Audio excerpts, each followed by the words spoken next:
baru dipersilakan.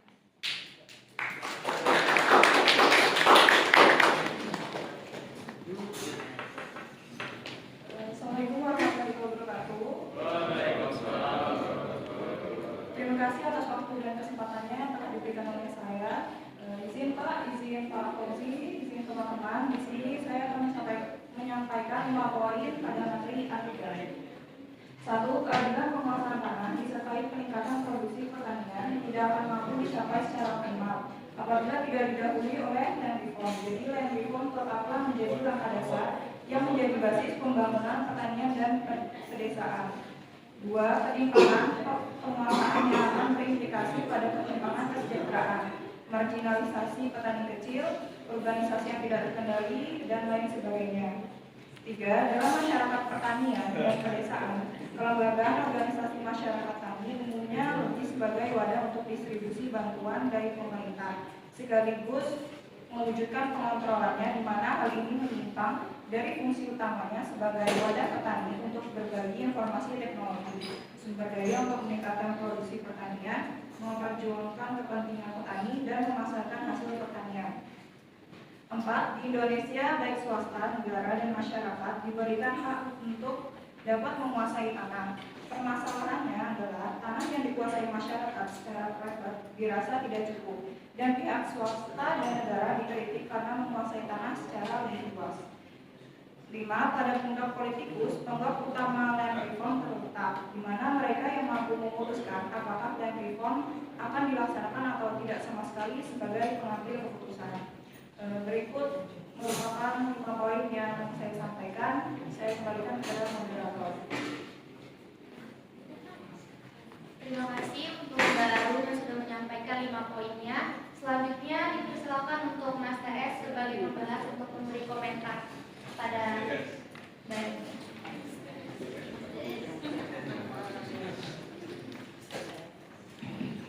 Baik, terima kasih atas kesempatannya.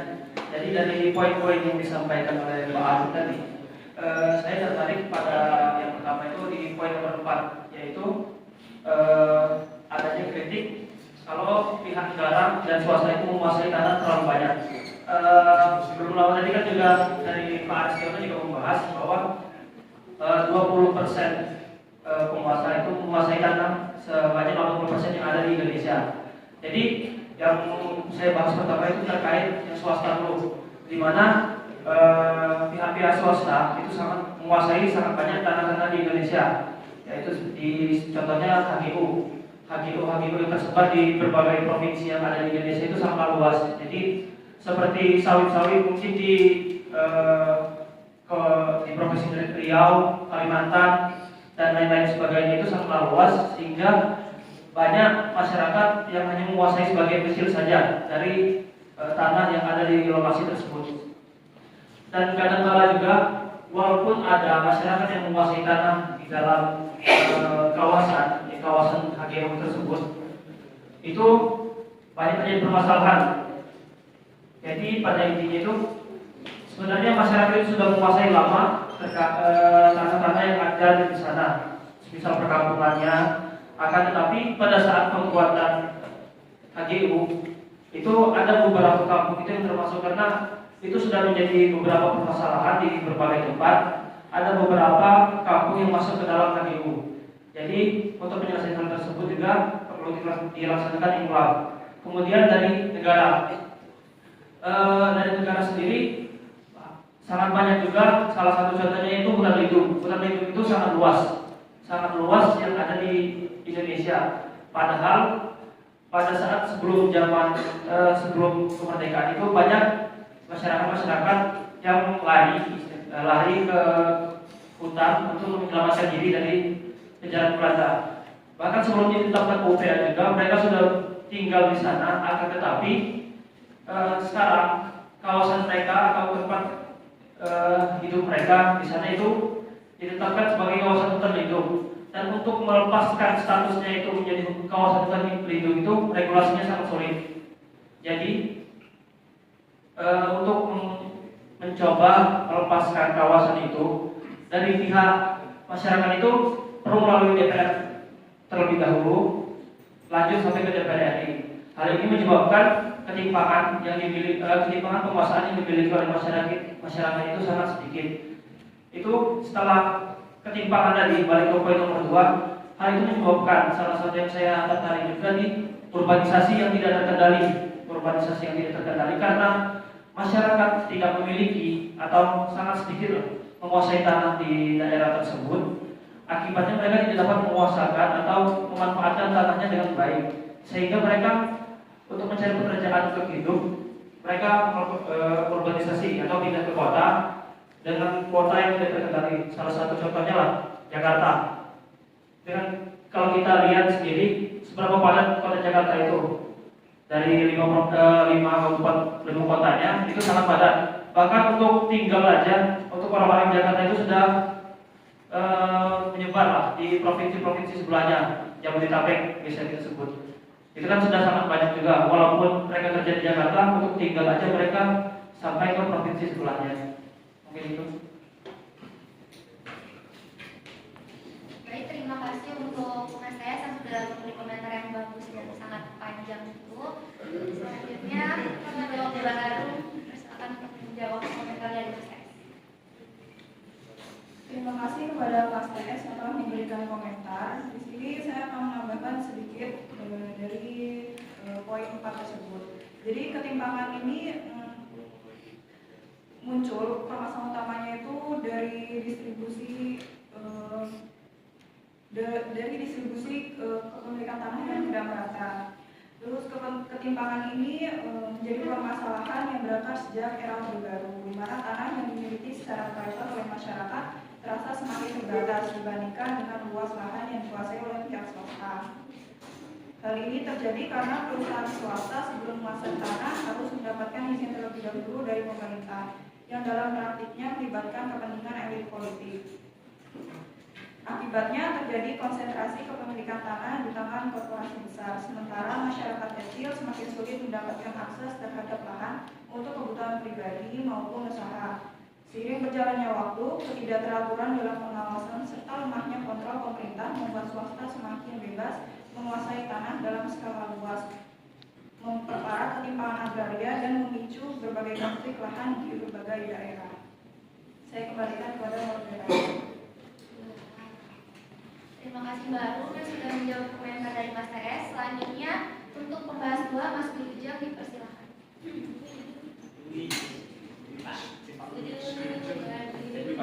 Baik, terima kasih atas waktunya. Mungkin saya tertarik untuk membahas terkait poin 5 ya.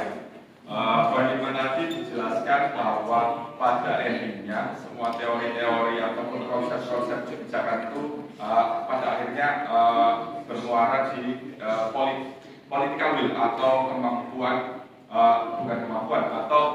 bagaimana pemangku kepentingan itu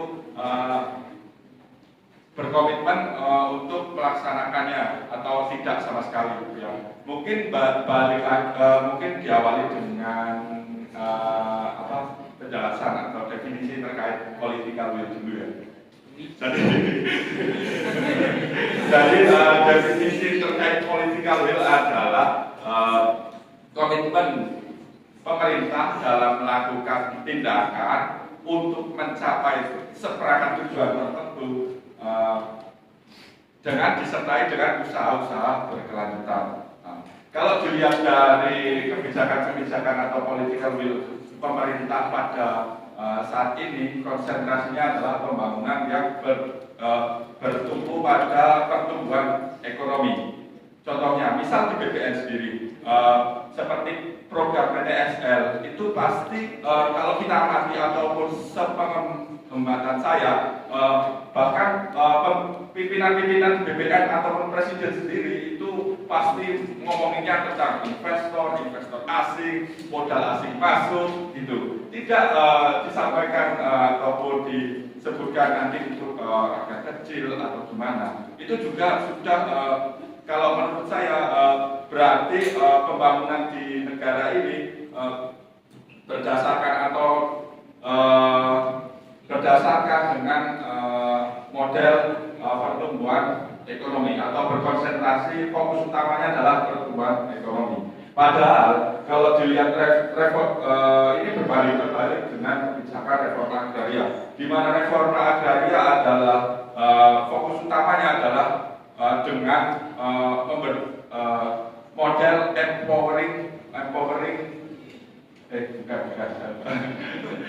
di mana reforma agraria itu adalah model pembangunan di mana disebut dengan people center atau pembangunan yang berpusat pada manusia, di mana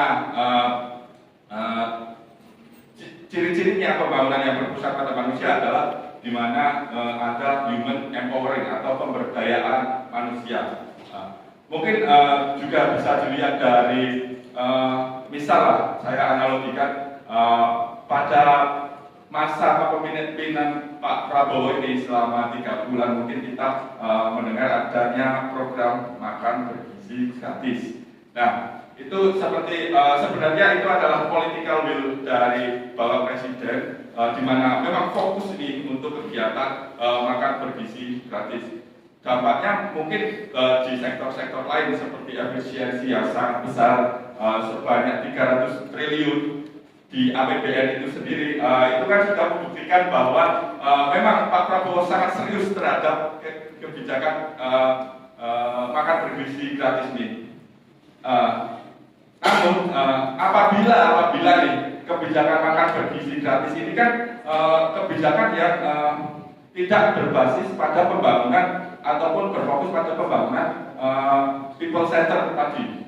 Karena people center kan ciri-cirinya adalah empowering human ataupun pemberdayaan manusia. Coba kalau political will dari Bapak Presiden Prabowo ini berfokus pada pemberdayaan manusia seperti reforma agraria. Jadi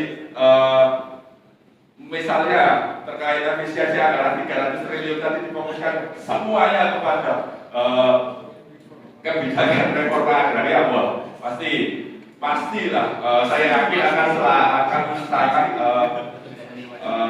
mencapai tujuannya begitu kan. Kemudian juga ini juga saya juga membaca jurnal dari yang salah satunya ditulis oleh dosen kita yaitu Pak Dian Aris Mujibur Rahman pada tahun 2022, di mana kesimpulannya hingga jurnal itu diterbitkan atau tahun 2022, jadi mungkin masih pada era Presiden Pak Jokowi, di mana reforma agraria itu hanya sampai pada saat itu hanya sebatas sampai pensertifikatan tanah, belum sampai tujuan utamanya begitu. Itu bisa dicek sendiri kalau tidak percaya. Jadi mungkin harapan saya mungkin dan harapan teman-teman semuanya mungkin pada era Presiden Prabowo ini mungkin kebijakan reforma agraria ini bisa lebih diseriusi, karena pada intinya memang political will itu sebagai muaranya ataupun karena memang apakah pemerintah serius ingin mensejahterakan rakyat dengan reforma agraria atau hanya ingin memberikan makan bergizi gratis. Gitu.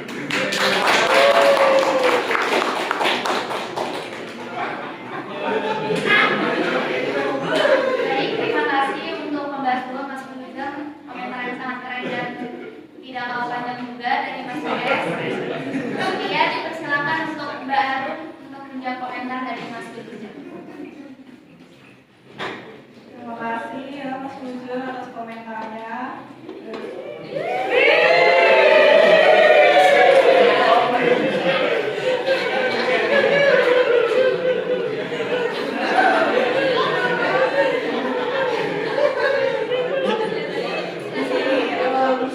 Memang benar apa yang dikatakan oleh Mas Ujang, temuan politik itu mencerminkan sejauh mana pemimpin memiliki tekad dan komitmen untuk menjalankan kebijakan tersebut. Pemimpin yang memiliki political will yang tinggi tidak hanya membuat keputusan yang berani dan tegas, tetapi berupaya memastikan bahwa kebijakan tersebut diterapkan dengan baik dan memiliki dampak yang baik juga. Kemudian kemauan politik juga menentukan apakah suatu kebijakan akan bertahan dalam jangka panjang atau hanya menjadi wacana tanpa implementasi yang nyata. Oleh karena itu, keberhasilan sebuah kebijakan tidak hanya bergantung pada rancangan dan regulasi yang ideal, tetapi juga pada keseriusan pemimpin dalam mewujudkannya menjadi tindakan nyata, transparansi, serta keberpihakan kepada kepentingan masyarakat luas. mungkin itu saja. Saya kembalikan kepada moderator. Baik, itu tadi penyampaian dari penyaji dan pembahas kita. Sebelumnya bisa ditarik kesimpulan kalau land reform itu kan menjadi dasar yang penting untuk pembangunan dan pertanian, tetapi masih terdapat banyak masalah, yaitu seperti konflik dan ada kepemilikan tanah dan tumpang tindih. Jadi dalam hal ini persyaratan yang harus dipenuhi yaitu lebih menyediakan ketersediaan data yang akurat dan juga adanya dukungan dari pemerintah yang penuh. Terima kasih. Mungkin itu dari materi 3. Assalamualaikum warahmatullahi wabarakatuh.